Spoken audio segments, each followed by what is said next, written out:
Hey girl, hey.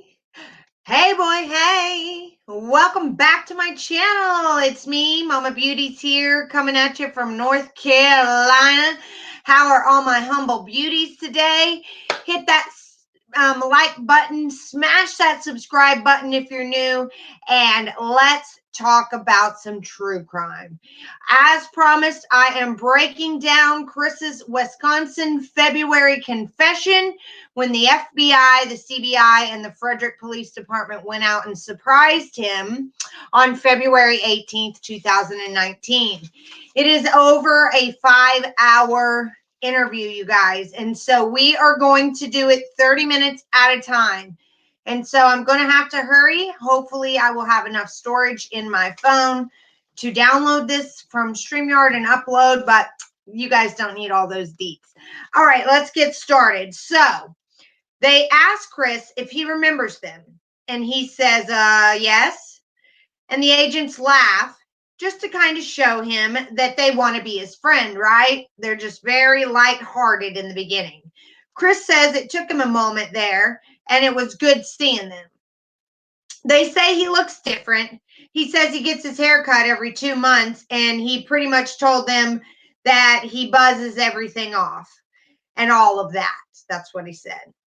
Tammy asked if he had a goatee the last time, and he says they only have a single blade razor, so he can't go past the stubble. And Tammy says, do the best you can. Tammy asks how he's doing, and Chris says, good. How about you guys? And Chris sounds nervous and stumbles the words out. I did not expect to see you this, that's for sure. And the agents act surprised. Oh, no, the agent asks if he is surprised. And Chris says yes. The agents tell Chris, let's put some fears to the side and say we are not here for what you might think we are here for. And Chris says, stutter, it said computer room, and I didn't know we had a computer room. And the agents laugh, without computers. And the agent says, remember, we all talked to you. We are from Colorado, but it was a different situation in Colorado, right? Our investigation was open and your case was open. That's completely different now. So your case is completely closed. Nothing about what we talk about today has anything to do with an open investigation. So, for those of you guys saying that they went out there because Nicole has an open investigation, they clearly said in this interview, nothing about what we talk about today has anything to do with an open investigation. They don't say an open investigation on you, Chris. They say one, period. So we are not here to get more charges on you or to get any statements from you that are going to jam you up anymore. That's all done. All of our cases are closed and the court case is closed. They wanted to make sure Chris knew that's not why they were there. Chris says, okay. Agents say they all come from different agencies and that his case brought them all together. He admits that they kept in touch throughout the months after the case, and they all thought Chris seemed unique. They kept having the conversation that Chris's situation seemed different to all of them. They're kind of pumping his ego here. And admits that they could not quite put their finger on it. They tell him that they think his life leading up to everything that happened was very interesting to them. And for Grant personally, it has been ringing in his head for the last couple of months about when Chris apologized to him for lying during the first confession. The agent says he never ever worked a case like this where someone told him that. The agent remembers as he walked away, he thought Chris is a little bit different and unique in that regard. The agent tells Chris that when they all sit down and discuss it, they all feel it happened a little bit too quick for them. In each of their own way and wording, they say when they saw Chris last, they were talking about his family, his parents, everyone. The next thing they know, all of a sudden, patrol officers came in and arrested him. And that was far quicker than they had hoped that would happen. The agent says that Chris and they understand why that happened, but it left them with 1,000 questions that they did not get to ask. And more importantly, they say it probably left Chris with 1,000 things that you did not get to talk with us about. I don't know if you feel that way or not. And so that's why we are here today. This is all still Grant speaking. We kind of wanted to talk to you more about everything. He says, the agent says he feels there are a lot of things Chris did not get to talk about. Agent Grant says it sticks with him to this day that not one person they asked about Chris said that they saw this coming. He says it's interesting, not one. So they want to talk about that. The agent says some people they work with, Chris's family and Shanann's family, had said that if they ever got to talk to Chris, could they tell him some things for them? So they need to talk to Chris about that today too. And it's good. And I think you will like it. And it can give you some closure, the agent says. So really, that's why we are here. Then he asked if he is available to talk to them. And Chris has not said one word since he said the thing about the computer room. He's just been sitting there listening to this agent talk. And he responds, definitely. And the agent says, okay. He tells him if Chris has questions, just tell them. He says if there is something he does not want to talk about, that's okay, but they might press him a little bit. The agent says if Chris needs a bathroom break, that he can take them. And he says that they may need water or bathroom breaks themselves. They talk about the room being held for them all day. They talk about him going to lunch. And then they ask in general, how is it there?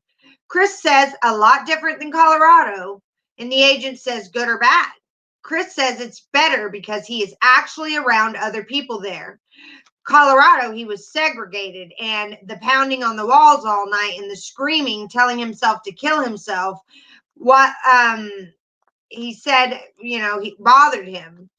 And he said that they were telling him what they were going to do to him and all that kind of stuff. He says it's different there because it's not like they don't care there, but it's just kind of like they don't judge you as soon as you walk in. In Colorado, they knew why I was there, and that was it, Chris said. If they had 1 second alone with me, it would have been hell. Chris says they had to lock Weld County Jail down for him to even walk down the hallway. Agent says we're completely separated. You were completely separated from anyone else? And Chris says he did not see anyone while he was in Weld County Jail. But he was next to somebody, but he never saw them. The agent asked Chris, how did they know who you were? And Chris says, I don't know. I just, they make phone calls in there too. And they get the newspaper in there before he got in there. And he stumbles a little bit here. So I think there's some more to that. I think he's finding out information about YouTubers and other people and is being fed information. And I think that he uses that information to bait us all. But he says, then the agent asks, has he been able to talk to his family? And Chris says, oh, yeah, definitely. We get from 6 p.m. to 7:30. That's my unit's time out. So we are good to use the phone at that time. He talks about it being Securus that he has to use to call. And the agent asks if it's free or how he gets money to pay for the calls. And Chris doesn't really answer this question. He just says, they put money on the phone. And we all know that's the Watts, right? So like if I call someone's number, they have to have a phone account set up. Otherwise, it says restricted, Chris says. And the agent says, who you call pays for it? And Chris says, yes. He also says that he talks to his mom and his dad and his sister, and that's a good thing. He says if they don't hear from him, they are like, what's going on? What's wrong? Agent asks, how are things with them? And Chris replies, so far, so good. Like he's expecting it not to be. Agent says it was hard to hear Chris's parents at sentencing, and Chris says, I didn't know if they were gonna, and then he stops himself and says, what they were going to say. So I don't think he knew they were even going to show up. Agent says he really appreciated what they said. I don't know about you. And Chris says, oh, definitely. I didn't expect them to be there. I knew they were there on the 6th, but I didn't expect them to fly back. And they wanted to fly back for that. So the agent says it meant a lot what your mom said. And Chris says, mm-hmm. Then the agent tells Chris that they have 1,000 questions and he is sure he does too. And does Chris care if they start? And he asked him if he had any questions. And Chris says, no, go ahead. You can start. And the agent says one thing that they are battling with is he did not see, are you aware that this was a national story? They said that they battle with this. Is Chris aware that this is a national story? Chris says after a while it was. So he was aware all along because he knows that it blew up a little later. He even corrected them and said after a while it was. He says he did not talk to his parents while he was in Colorado because the attorneys told him no phone calls, no letters, no nothing. Chris said he made one phone call when he was in the segregation area, and but that his dad thought it was the media and did not answer the call. But other than that, he did not talk to anyone, he says. But deputies and his attorneys mentioned there were people from Australia and England and all kinds of people trying to figure out what's going on. So he was being fed what the armchair detective was saying because he knows people from Australia and England. So he knows about all the YouTubers trying to figure out what was going on. So he could have killed the girls before and just lied and said they were alive because he got fed some information about what was being said. He said that the deputies and attorneys mentioned to Chris that there were people from Australia and England and all kinds of people trying to figure out what's going on. Then the agents asked if he got any of the letters or fan mail. And Chris says he got letters, but he could not keep them with him.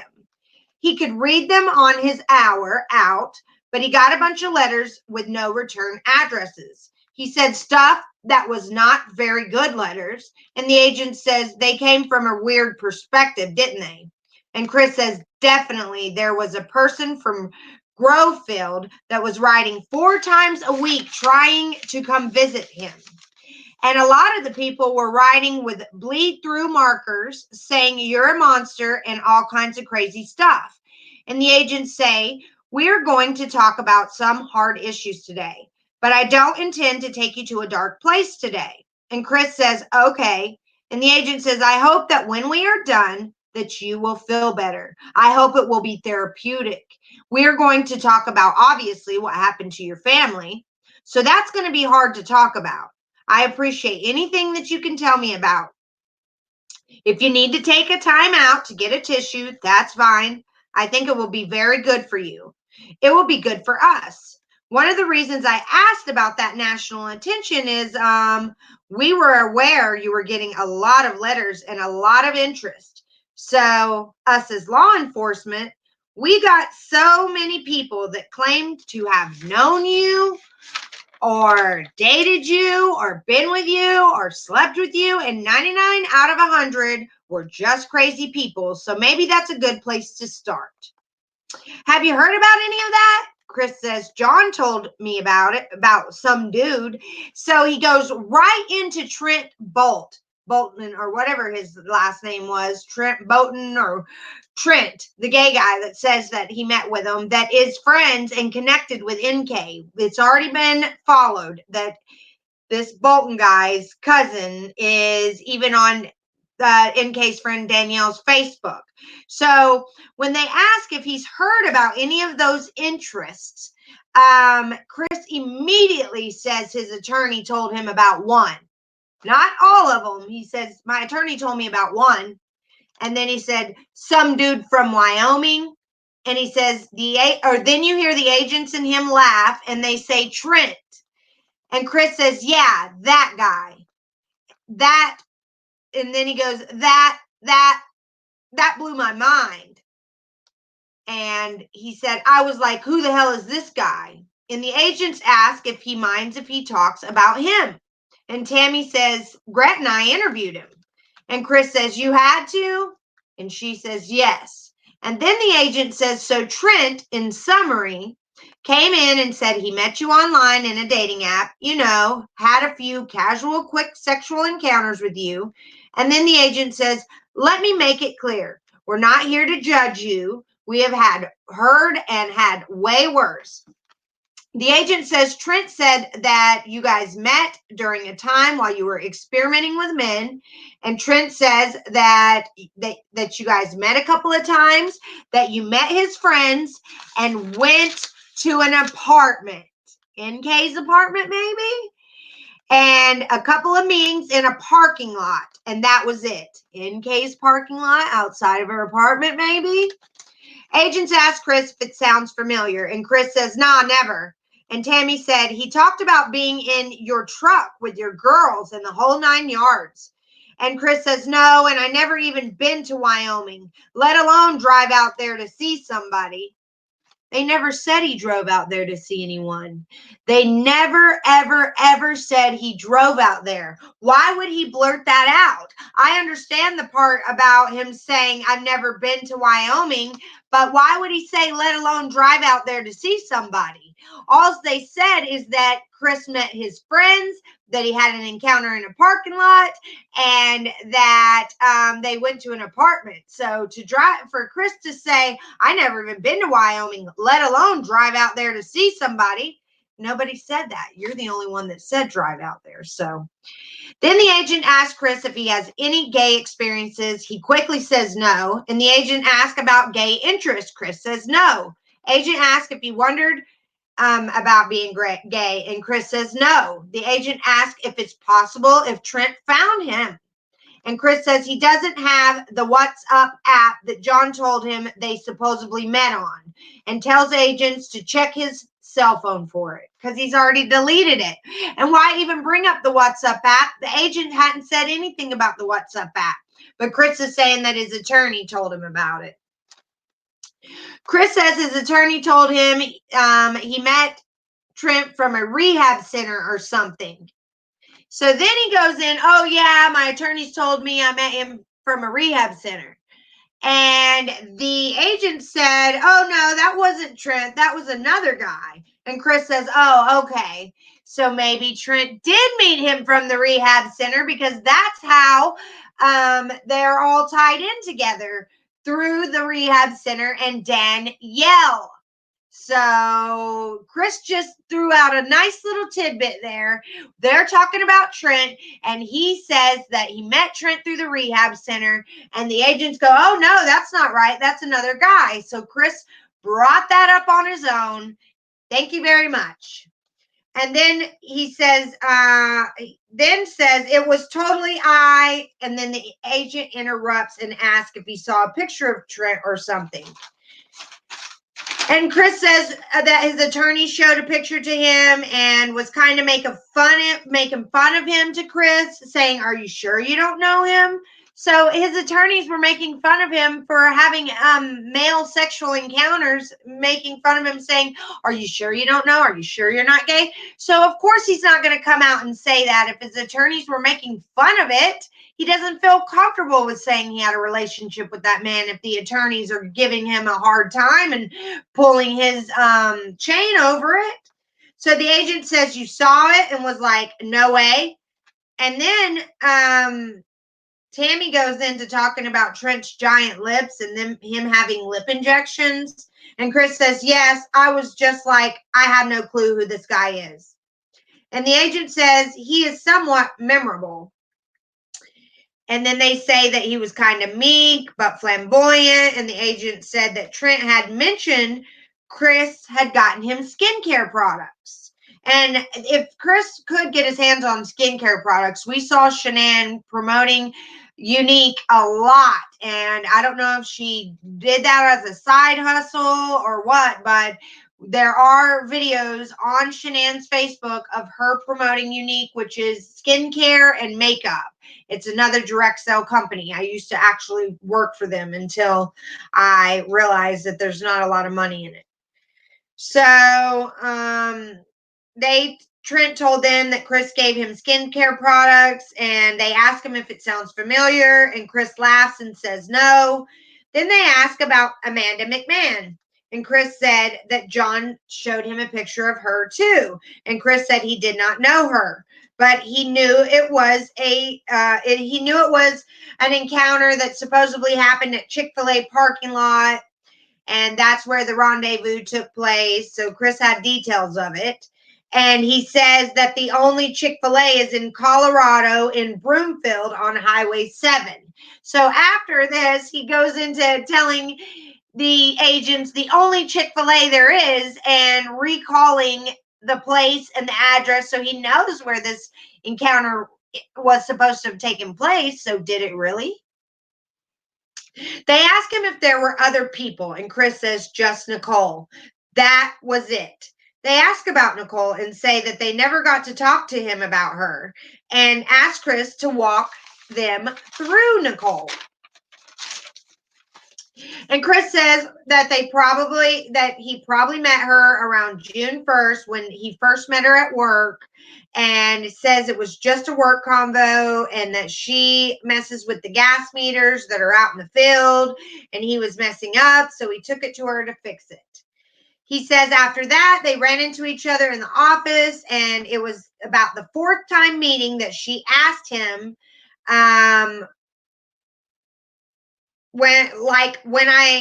when we were talking back and forth, I would say, we moved here from Colorado, from NC and stuff like that. And then she was like, what's all this we stuff? So I took out my phone and showed her a picture of my girls on the phone. She was like, oh, okay. He admits that he did not wear a ring to work since it needed to be refitted since he lost all that weight and it was too big. The agents interrupt him and said, you lost so much weight that your fingers lost weight? And he said that he flung his hand in the snow and it flew off in the rocks, and he was panicking, trying to find it, and they all laugh. And then Chris says after that, NK left him alone for a few days after he showed the picture of his kids and his wife was on the phone. Then she texted me, he says, outside in the field. And then after that, we kept texting back and forth like she was used to working in the oil rig out in North Dakota, I think. And we traded stories back and forth about what we did. And one day it just kind of went to a different level. And then I never thought it would ever go to that level, but she was talking about meeting up after we got back from San Diego. Me and Shanann in San Diego from June 22nd through June 26th. We met up after we got back in a park. We met up in a park in Thornton.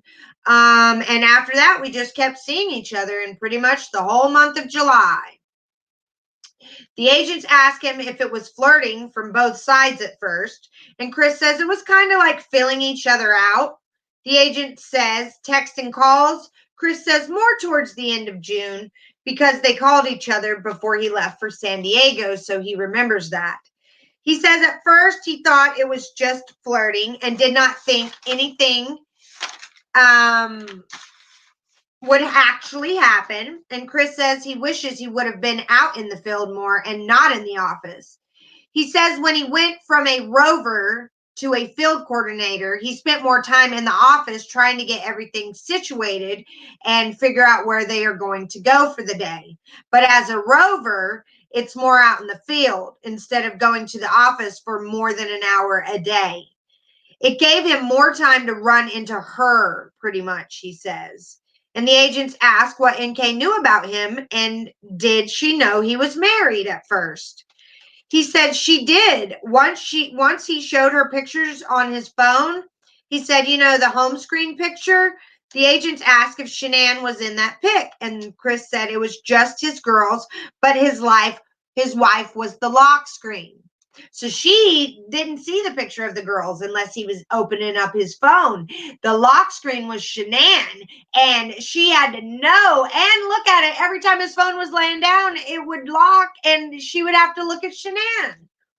So she knew I was married and had kids. Tammy asked Chris if he was aware that NK said that she didn't know. And he says yes, that he thought NK was trying to save face and trying to keep things together, as Jamie had said, his sister, to him.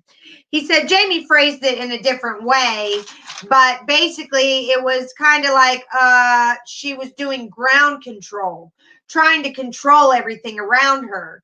I'm sure she got bombarded from all kinds of different sides, from the media and everything. And the agent asked if he has talked to NK. And he says no, but hopes she hasn't written him in a different alias or something. And I'm not talking to her that way, and laughs.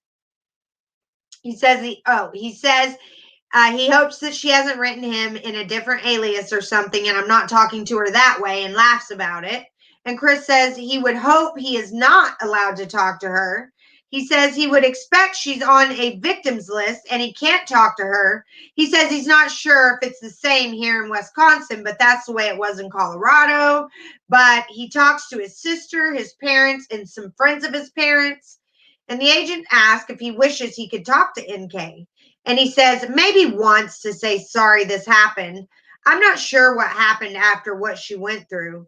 I'm not sure what happened after and what she went through. If she had to have counseling or had to leave everything behind and go to a different state, he does say that he is sorry. And they ask Chris if they can tell NK that. This was the Frederick Police Department that asked this. So you really don't hear the Frederick police officer talk that much. But as soon as he says he wanted to say all that to NK, he does chime in and says, is it okay if we tell her this? So NK's dad was supposed to have ties with the police department. So I guarantee that this cop is going to tell NK's dad so NK's dad can relay this to her, or he wouldn't have chimed in, interrupted Chris, and asked. So Chris says that's fine if she would want to even talk to you guys, basically screaming here that she doesn't like talking to police. And he says he is sure NK would answer their call before she would his call, or the call that his attorney made, and that she did not want to answer. And Chris said he remembered her phone number and gave it to his attorneys. But after that, they figured out where she lived and left a business card there. She told them to stop trying after the 5th attempt, Chris says, and he sighs at this point and laughs and says, yeah, hopefully it has calmed down since. He says he hopes she can have like normalcy for her, not since she is on the outside, but hoping it can get that way at some point. He is not sure if she had to leave Colorado or not, but surely that would have been hard if she did. Anadarko was her dream job. That's the only thing I always ask my attorneys. Did she have to leave? Did she have to do anything at work? That was one thing. She always told me that was her dream job, the oil company. Anadarko is the big leagues. And agents ask him if he loved her. Chris says he felt like it was true. And the agent says, I think so too. And they think it was the same for her. Then they ask about the time he spent with her. He says he felt like he was the shy guy and never been pursued by anyone before. And it was kind of like he was the one trying to pursue. Because like when him and Shanann met, she was always pushing him away. And the agent says she was sick for a while. And Chris says, yes, she got diagnosed with lupus and was on a bunch of meds. He said that Shanann told him he was not her type. He says that his cousin's ex-wife set them up, and he dressed like crap on their first date. And the door guy at the movie theaters at the Charlotte Epicenter was dressed in a suit, and it was a place that serves champagne. And he was wearing shorts and a t-shirt, and Shanann was dressed to the nines. And Chris said he dressed like he was going to a bonfire. And Shanann told Chris that she should have turned back and just kept talking to the bartender. But he says he was persistent, trying to pursue. And he just got done saying that he never really got to pursue, and he felt like he was pursuing NK. And then he says, I liked her, and on the first date, I could not even eat. She was chowing down and told Chris that he ate like a bird, but he was too nervous. Shanann told his parents later that he eats very little, and they argued and said he eats like a trash disposal. Shanann said, not around her. And Chris says he was always pursuing her, and finally he grew on her. He organized her pills, went to Shanann's colonoscopy, and she told him then that she knew he was a keeper after that. He says that he went after 2 months of dating to this colonoscopy because she had said she needed a ride. He says he sat with her while she drank the drink. He says their first year was great, but his mom was always kind of hesitant. He was her baby. She never had, Chris had never had any girlfriends before this, before Shanann. He says that he turned 18, graduated, and never looked back, but his sister has moved back and forth as far as the home. So you know here that Cindy lost her baby when Chris married Shanann. He had never had any of his girls taken him away before, and she didn't get him much after turning 18. He had moved out. So she really didn't want to let go or cut that umbilical cord, it sounds like. Chris says he never dated more than 6 months or so before Shanann. He says that before Shanann that the girl before Shanann had just gotten divorced, and Chris said that he should have never had done that. But it was more like he was helping her get through the divorce. Then she went on to be with somebody else. You can kind of tell he's a little bitter about it, that he helped this woman that just got a divorce get through her divorce, and then she dumped him and went to be with somebody else. And this was right before Shanann, you guys. He said that's how it goes. And Chris says he seemed to be attracted to more dominant women since he is more go with the flow and reserve type. Shanann made all the decisions. The agents say one reason they are there is since he does not fit the mold. Agents ask if he was different with NK. And Chris says he seemed like he was more in control. And it seemed like, and that never happened before. And she asked my opinion and what I wanted to do. And that was very new to me, he says. Chris says it seemed like an equal partnership with NK. Chris said the first time they went out, he asked her to a movie. It was sold out, so they just walked around and talked. And that is where we are going to end the first 30 minutes, you guys, of Chris's Wisconsin February interview. We are going to be doing it 30 minutes at a time. I will put the description of the video I watched in the comments so you guys can watch the first 30 minutes. And if you want to double check something, but I basically have written it down word for word, and we will go live later to talk about the first 30 minutes and some of the things that I noticed in that. All right. Thank you so much. Don't forget to smash that like button, hit that subscribe button. Mama Beauty's here. Thank you so much to all my humble beauties. That's who you are, humble beauties. Bye. Bye, boys. Bye. Bye, girls. Bye. In the broadcast.